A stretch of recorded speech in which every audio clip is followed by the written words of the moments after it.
your lawyer's done a great job for you throughout this case, and you haven't really made your job all that easy. You're still out there while you're on bond for a serious felony, and you're out there selling drugs. That's just a spectacularly terrible decision. Sentencing in two matters. People v. Michael Martin, file 23-6767 FH and 24-6880 FH. Counsel, you want to state your appearances beginning with people, please? Melissa Goodrich, Wayne County Prosecutor. Jennifer France, P60725. And I discussed with counsel at the bench briefly a couple issues. Number one, we've got some pending show causes that were lingering out there. I guess we're here for sentencing on two felony matters with recommendations that sort of eclipse any contempt matter. So at this point, I'll dismiss the pending contempt citations. And also, this was a case where Mr. Martin had been on parole. While these cases are pending, the Department of Corrections has discharged him from parole. And so therefore, in the pre-sentence report in file 6767, Agent Young, it looks like we need to give him additional credit from the time that he was discharged, that being 71 days. And I discussed that with counsel, and Ms. France, you agree with that calculation? I do, Your Honor. Thank you. Ms. Goodrich? Yes, Your Honor. Okay. All right. So, Ms. Martin, have you had a chance to review the pre-sentence report and recommendations in both files with your client? I have Do you have any additions or corrections to the factual information in either of those reports? nothing to the factual information on either report. And in file 6767, you did file two scoring challenges. Why don't we go ahead and take those? You want to argue your OV-15 first? I also had OV-19, you know. OV-15, I believe, was the people were requesting that to be scored. Well, no, OV-15 was scored at 5 points. And you were arguing that it should be scored at 0. Correct, Your Honor. That is trafficking and, forgive me, brain was stuck on the last case. On this particular case, as the court is very much aware, Mr. Martin was the passenger in the vehicle. The driver of the vehicle was the one throwing out items, allegedly drugs out there. He was also the one in control of the vehicle. The only way Mr. Martin could have not been involved was to jump out and risk his own life, which is not ever wise either. They were in a chase, it sounds like, and the other driver of this car prevented Mr. Martin from doing anything safely. So to score him for OV-19 for the threat to administration of justice is inappropriate because he was unfortunately an unwilling participant at that point because he's no longer the driver of the vehicle and the vehicle is moving at such a speed he cannot get away. Also, with the amount of drugs to indicate trafficking, that would also more go towards the driver of the vehicle as well, because it was the driver throwing everything out the window and commanding everything at that point. So I would ask for 15 and 19 be scored at 0. Thank you. Okay, thank you. Ms. Goodrich, people's position? Yes, Your Honor. One of the things not required is that he actually be charged with the fleeing or living. I think he was part of the that post-offense conduct by being part of the vehicle and the drug activity, and I think it was part of the score. Okay. All right. As to OV-15,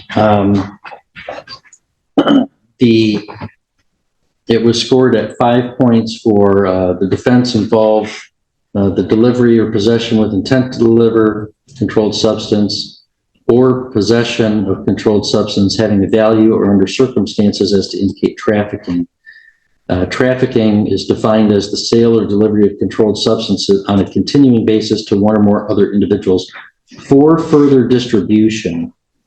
So the Michigan Supreme Court has interpreted OV-15 to say that we do get to score it anytime there's a delivery or possession with intent to deliver charge, but for a possession, there must be evidence of trafficking, which under that definition requires sort of a two-step distribution.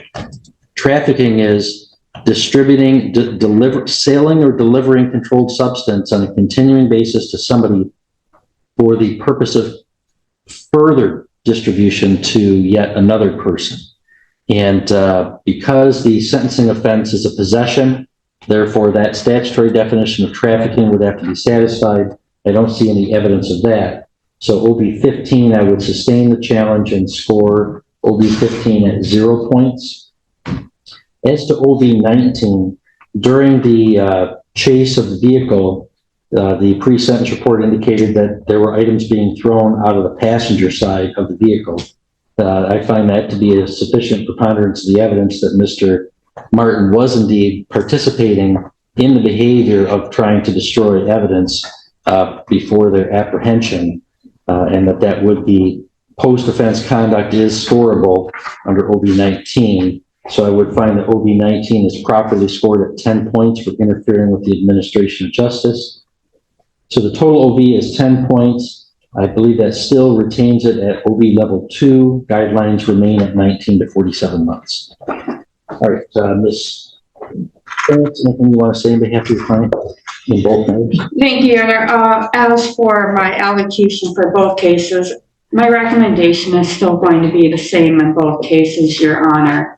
I did explain hoping this has made it click for Mikey, having the baby inheriting his heart issues. I'm hoping he's had a long history of substance abuse. PSI history shows it. This is a kid that he struggled. There's just no better way.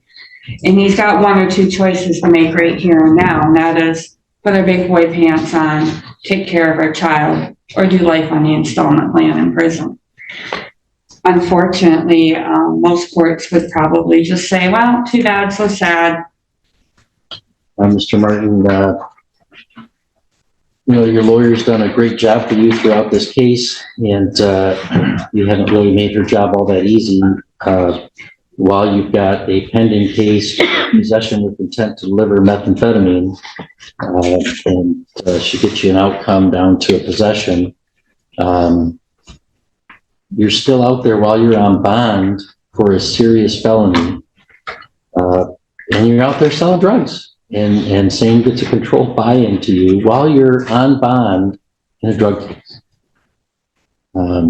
That's just a spectacularly terrible decision.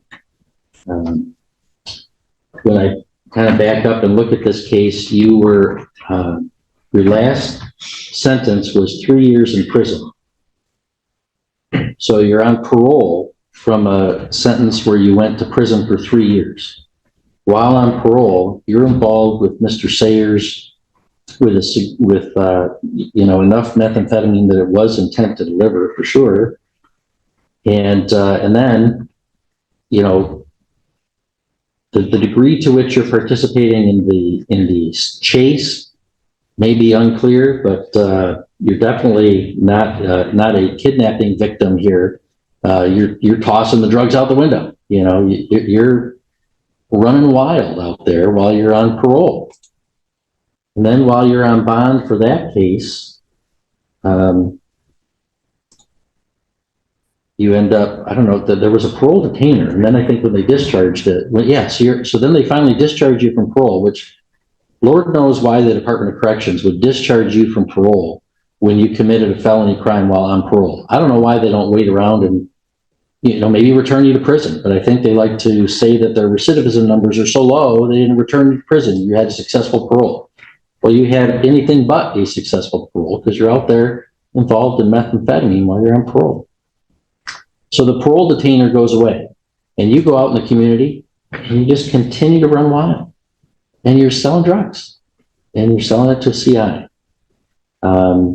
It's unlikely that the sentence goes less than what you had last time, right? When you get 3 years and then you behave in the way you did, usually we're going to ratchet this up a bit. So this is, there's obviously good reasons to even go above those advisory guidelines. I think that for sure, I'm very sure that upper end of that advisory guideline range is a definitely proportionate sentence given the circumstances. So in file 6767, I am going to commit you to the Michigan Department of Corrections for not less than 47 months, nor more than 15 years, exercising my discretion under the habitual offender statute to increase the statutory maximum. I'm going to give you credit for 71 days previously served after the parole detainer evaporated when they discharged you. There's also state costs of $68 and $130 in a crime victims assessment and $200 restitution. In file 6880, this is the delivery while you were on bond for the methamphetamine case. There's restitution of $70, state cost of $68, crime victims assessment of $130. And I will commit you to the Michigan Department of Corrections. Again, I think a term on the upper end of the advisory guidelines is certainly proportional for the fact that you're out there selling drugs while you're on bond for a drug case. So I'll commit you to the Michigan Department of Corrections for not less than 23 months, nor more than 7 years. It is discretionary consecutive, and Michigan does prefer concurrent sentencing, has a strong preference for that. But while somebody's on parole, involved in drugs, and then while they're on bond for that, they're selling drugs, I'm not sure there's a whole lot more cases that call out for consecutive sentencing more than that, just continuing to do that while you're involved in the system. So I'm going to exercise my discretion and run those consecutive, so you get 0 days credit on the second case. Mr. Martin, you can appeal your conviction or my sentences or both by filing an application to the Court of Appeals. If you want a lawyer, I'll give you one, but you have to ask me within 42 days. So we're going to hand you some paperwork explaining the appeal process, ask you to initial one copy for us, and the other one is for you to fill out if you want to take an appeal. Good luck to you, Mr. Martin.